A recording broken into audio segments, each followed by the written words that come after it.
परम पूज्य गुरुदेव परम वंदनीय माता जी सूक्ष्म रूप से विद्यमान हैं, परस्पर अपनी शक्ति से हमें अनुदान प्राप्त करा रहे हैं।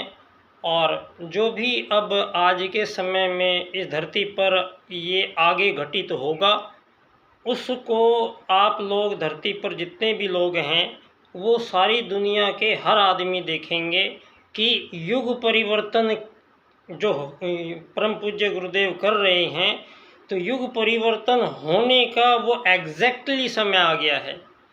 आज हमारा सौभाग्य है, ये हमें परम पूज्य गुरुदेव ने बड़ा हम पे कृपा करी है कि ऐसे संक्रमण काल में जहाँ अधर्म अपने चरम स्थिति को भी पार हो चुका है, जहाँ मानव आज दोस्तों मानव ही मानव का धरती पर दुश्मन है और मानव ही मानव के साथ यहाँ युद्ध, शोषण, वध, हत्याएं, हिंसाएं, इन सब के बीच में हजारों साल से यहाँ धरती पर मानव ये से सब कर रहे हैं।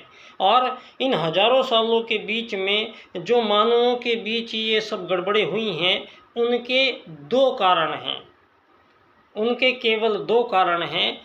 एक है जिसको पंडित दीनदयाल उपाध्याय जी राजनीति में समझाते हैं। और राजनीति में दोस्तों पंडित दीनदयाल उपाध्याय जी परम पूज्य गुरुदेव के प्रथम शिष्य थे। क्योंकि मथुरा में चंद्रभान नंगला के ही पास में गांव है, वहाँ के दीनदयाल उपाध्याय जी थे। और परम पूज्य गुरुदेव की दृष्टि से कुछ बच जाता है ऐसा कुछ था नहीं। तो ये एक यहाँ पर हमेशा एक बात आई है कि गायत्री परिवार है हमारा, हम लोग राजनीति में हस्तक्षेप नहीं करते हैं, राजनीति से हमारा कोई सरोकार नहीं है। तो यहाँ पर दोस्तों एक ऐसा कार्य हुआ है जो आपके संज्ञान में आया नहीं है अभी तक किसी के। उस कार्य को अनायास ही गुरुजी की अनुकंपा मेरे ऊपर हुई है। और पिछले 25 वर्ष से परम पूज्य गुरुदेव के ही निर्देशन में मैं दोस्तों पश्चिमी उत्तर प्रदेश के तुगाना बागपत गांव का मैं रहने वाला हूं। लेकिन वहां से मुझे यहाँ जयपुर धानक्या स्टेशन दीनदयाल जी की जन्मस्थली पर मुझे यहाँ पर गुरुजी ने भेजा।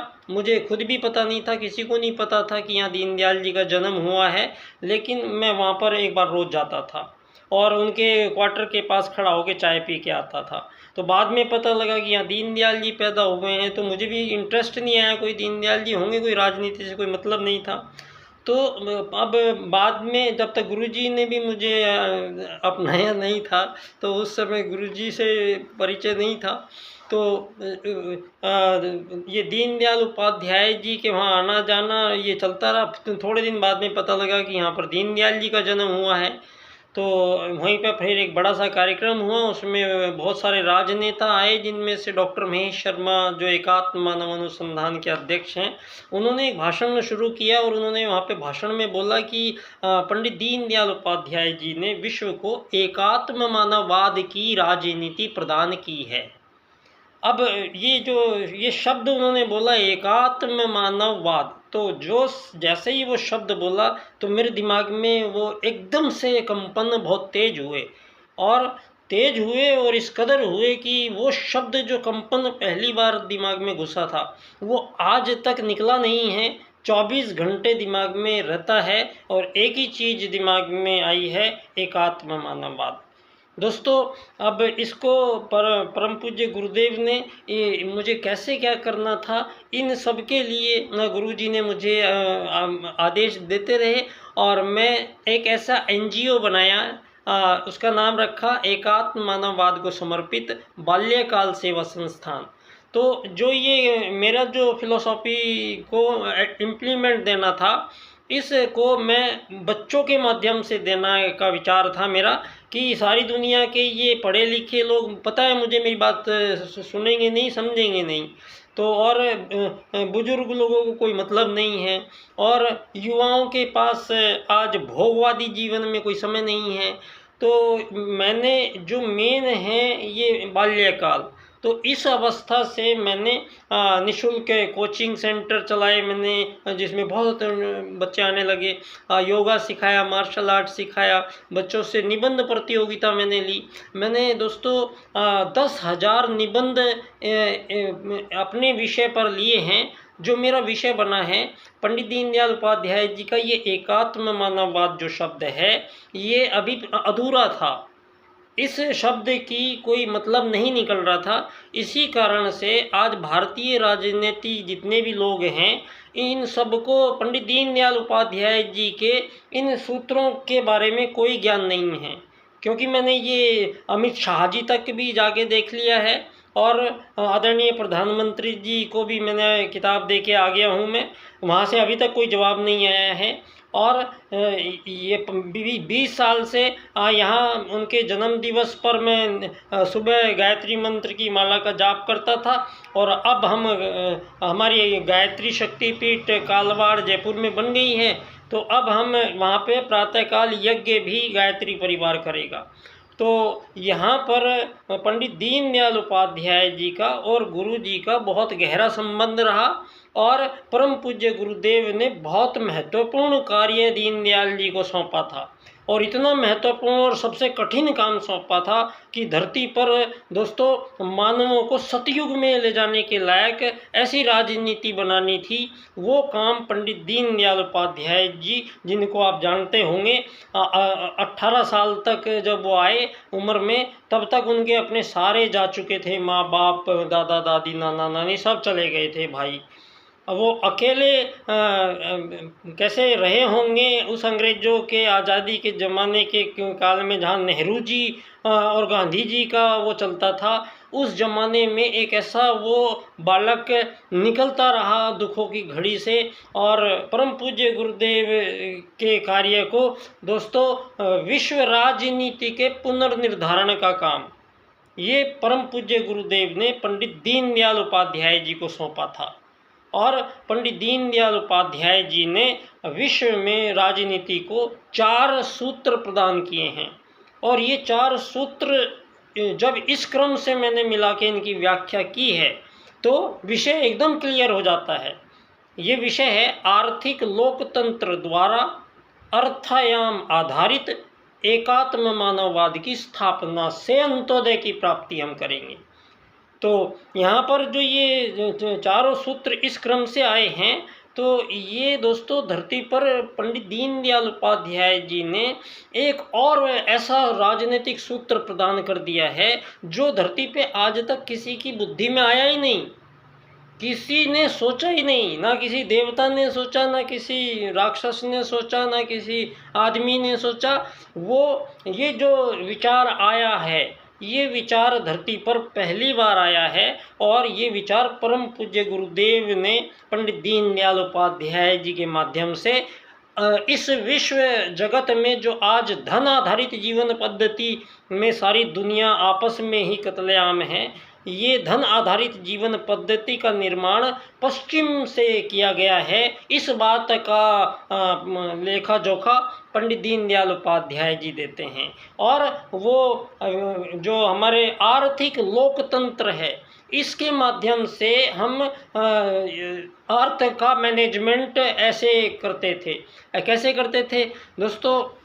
धन का मैनेजमेंट, ये जो धन नाम की चीज़ आई है, पंडित दीनदयाल जी इसको नकारते हैं। और पंडित दीनदयाल जी कहते हैं कि जो भारतीय सनातन हमारी पद्धति है, हमारी धर्म पद्धति है, जो उसका जो जीवन में मानव से मानव का कोई विषय वस्तु आदान प्रदान करता है, कोई चीज़ किसी से अदला बदली करता है, या कोई किसी की सेवा सहायता करता है, तो बदले में कुछ लेने देने का प्रावधान यहाँ पर नहीं किया गया है, क्योंकि यहाँ आत्मवत् सर्वभूतेषु के सूत्र से सबको चलना पड़ेगा।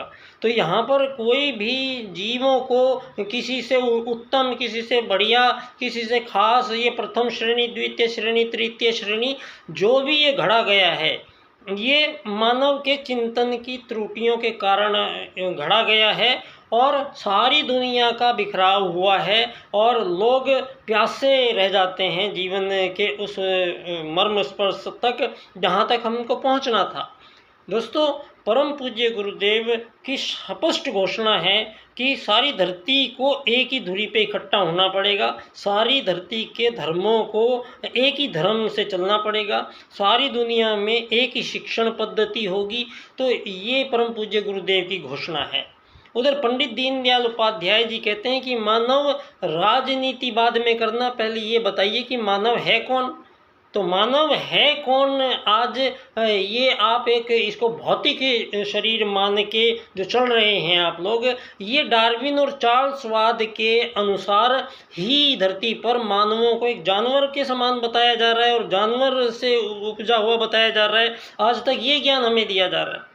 लेकिन अब ये परम पूज्य गुरुदेव का वो काल आ गया है जहाँ हमारे आदि पूर्वज अरबों खरबों साल से ही धरती पर रहते हैं। उन लोगों ने यहाँ पर जो श्रेष्ठ व्यवस्थाएं का निर्माण पहले ही करके दिया था। क्योंकि ये बात आज जो मानव जंगल में रहता था, जंगली जानवर खाता था, नंगा रहता था, ये सब जो अवधारणाएं हैं, ये वो लोग हैं जो भारत के आर्यवत क्षेत्र में से बाहर निकाले गए हैं। दोस्तों कन्फर्म कर लीजिए, और हो गया है, सिद्ध कर सकते हैं धरती पर, कोई किसी को आपत्ति है तो ये धरती पर सिद्ध हो गया है कि धरती पर पहला मानव मनु उत्तराखंड क्षेत्र के नीचे के भाग में भारत में उसमें वहाँ जन्मे थे। और मनु का पहला बड़ा परिवार वो आर्य परिवार कहलाया।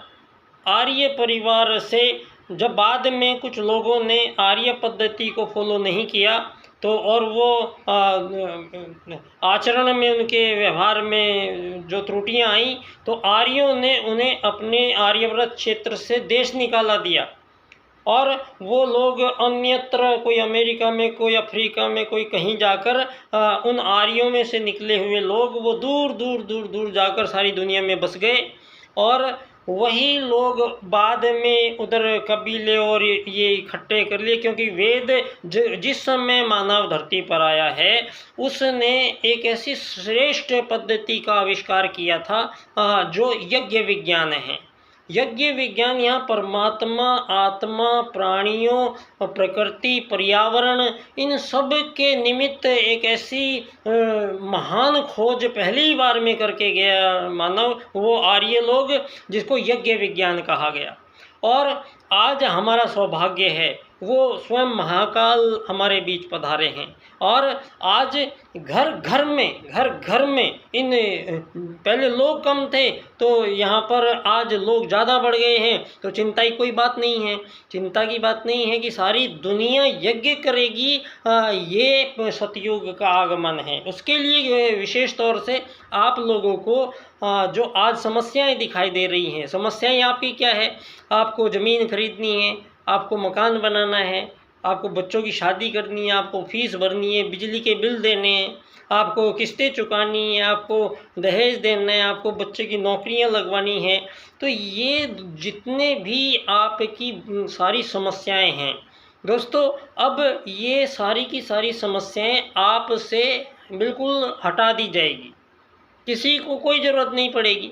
धरती पर एकात्म मानववाद के अनुसार मानव केवल धरती पर एक आत्मा है जो शरीर में आकर रहता है, थोड़े दिन रहता है, फिर चला जाता है। तो इस आने वाले, रहने वाले और जाने वाले प्राणी को हम यहाँ पर मालिक नहीं कह सकते हैं। धरती का कोई मालिक नहीं हो सकता है, कोई यहाँ मालिक को नौकर नहीं हो सकता है। यहाँ पे यहाँ अमीर और गरीब नहीं हो सकता है। यहाँ पे ये सारी की सारी चीज़ें धरती पर जितनी भी आई हैं, ये जो धर्म आज लड़ रहे हैं, जो काट मर रहे हैं, ये 2500 साल पहले कोई धर्म नहीं था इनमें से।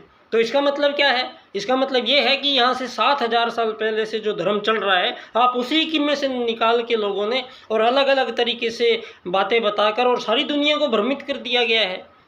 तो धर्म बहुत सारे नहीं हैं क्योंकि मानव बहुत सारे नहीं हैं, क्योंकि सारी धरती पर जितने भी मानव हैं उनका एक ही पिता है, आदि पिता एक ही है, वो है मनु। ये बात साबित होती है सारी पुरातत्ववेताओं की शोधों के उपरांत। और ये निष्कर्ष पहले ही परम पूज्य गुरुदेव ने समस्त विश्व को भारत के अजस्र अनुदान में उसको बिल्कुल क्लियरली ये बात समझा दी गई है। प्रथम मानव यहाँ देव मानव आए थे और वो आर्य इसलिए कहलाए, उन्होंने एक यज्ञ विज्ञान का आविष्कार किया था। उस यज्ञ विज्ञान के माध्यम से वो लोग स्थूल सूक्ष्म कारण और परा अपरा सभी प्रकृतियों में और पूरे ब्रह्मांड में अपने संपर्क सूत्र स्थापित करते थे। वो लोग इतने उच्च कोटि के विज्ञान से लेके आए थे धरती पर, और उनकी शोधें चलती थी यहाँ पर, और बड़ी बड़ी शोधें वो लोग करते थे। इसीलिए सतयुग में आयु 1000 वर्ष लेके मानव आया था, और हजारों साल वो जीते रहे यहाँ पर। 1000 साल की एक आदमी भी आयु लेके आए तो लाखों करोड़ों अरबों साल से चल रहा है ये मामला। वो सतयुग इतनी जल्दी, वो बहुत लंबा पीरियड था सतयुग का। यहाँ धरती पर हम जो आज बैठे हैं, ये तो सतयुग के बाद में द्वापर आया, त्रेता आया, फिर द्वापर आया, फिर कलयुग आया।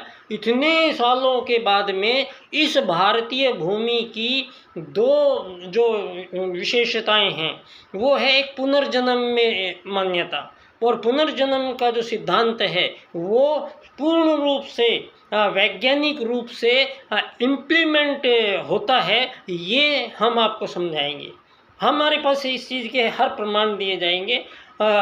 यहाँ तक अभी आर्टिफिशियल इंटेलिजेंस का जो उपयोग हुआ है आज, तो वो उन लोगों ने एकात्म मानववाद एवं समग्र व संपूर्ण वैश्वीकरणवाद जो मेरा टॉपिक था, उस टॉपिक को उन्होंने क्लोज़ किया, और मुझे उन्होंने बोला ये इंटरेस्टिंग है और मुझे इसके बारे में बताइए। तो मैंने कहा ये इम्प्लीमेंट इस तरीके से, तो उन्होंने 4 क्वेश्चन कर डाले मेरे से, और वो क्वेश्चन बहुत बड़े और गहरे हैं, लेकिन गुरुजी उनको सॉल्व करेंगे हम, ये गुरुजी ने कहा है। तो हम आर्टिफिशियल इंटेलिजेंस के 4 प्रश्नों का जवाब मैं लिख रहा हूँ, शीघ्र आपके सामने प्रस्तुत करूँगा।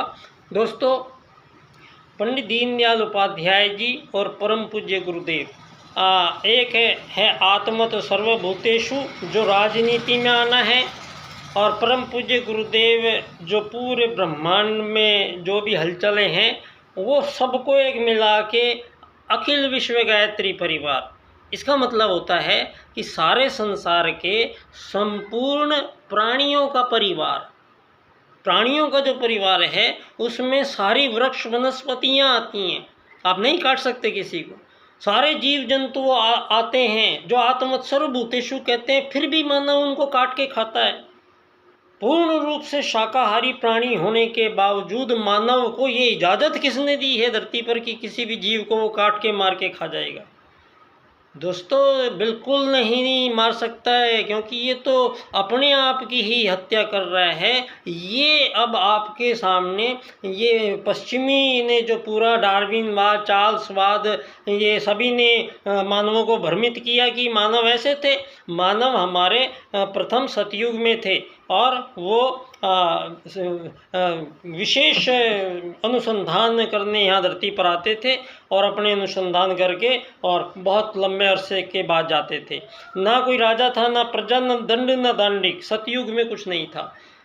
जब त्रेता काल आया, तब सतयुग और त्रेता काल में भी हजारों साल बीच में गैप रह जाता है, वो भी उसमें भी कुछ ना कुछ हुआ है। तो ऐसा यहाँ पर आज जो लेकिन हमारे पास क्या है, वेद हमारे पास सुरक्षित कुछ 10% अंश है। आज वेदों का 90% भाग तो हमें प्राप्ति नहीं हुआ, और लेकिन ये हमारा सौभाग्य भी है कि हमारे बीच में स्वयं महाकाल आए, और उन्होंने संपूर्ण ऋषियों के जितने भी आज तक धरती पे ऋषियों की तप करने के बाद जो भी उनके रिसर्च थी, वो हमारे गुरुजी ने सारी की सारी रिसर्च खुद अपने शरीर से की है, और सबका लेखा जोखा आपके सामने ये 2500 किताबों का ये अंबार, और न जाने और कितनी और इनमें से और निकलेंगी। तो दोस्तों, अब एक तरफ सारी दुनिया में कोरोना काल युद्ध ही था, जानबूझ के किया गया, मानवीयता का संहार हुआ। अब आगे चले तो उधर वो अफगानिस्तान और इराक और उनको तो युद्ध देख रहे हैं हम लोग। और पहले भी हमें यही बताया गया है कि युद्ध ही चलते रहे हैं, किताबों में यही पढ़ाया जाता है। दोस्तों ये यहाँ पर मानव को इस कदर ये इसलिए प्रस्तुत किया है कि वो मानव को एक शरीर मानते हैं और शरीर को ये मानकर राजनीति करते हैं। उसका नाम और करते कैसे हैं? आर्थिक लोकतंत्र। ये लोकतंत्र जो है इसमें कभी लोक समान है ही नहीं। लोग समान तो तंत्र कैसे काम करेगा? ये सारी खामियां हैं इसमें। दोस्तों यहाँ परम पूज्य गुरुदेव ने 18 सूत्रों को मिलाकर नए युग का नया संविधान पहले ही लिख के दे दिया है। तो सारे विश्व की राजनीति पे अब वो संविधान इम्प्लीमेंट करने का समय आ गया है। तो उल्टे को उलटकर सीधा करने का समय आ गया है।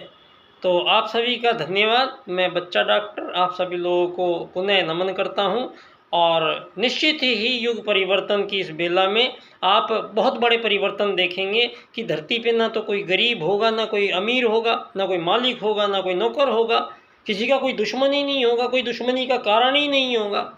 संपूर्ण निवारण कर दिया गया है। चर्चा जारी रहेगी। धन्यवाद। बच्चा डॉक्टर।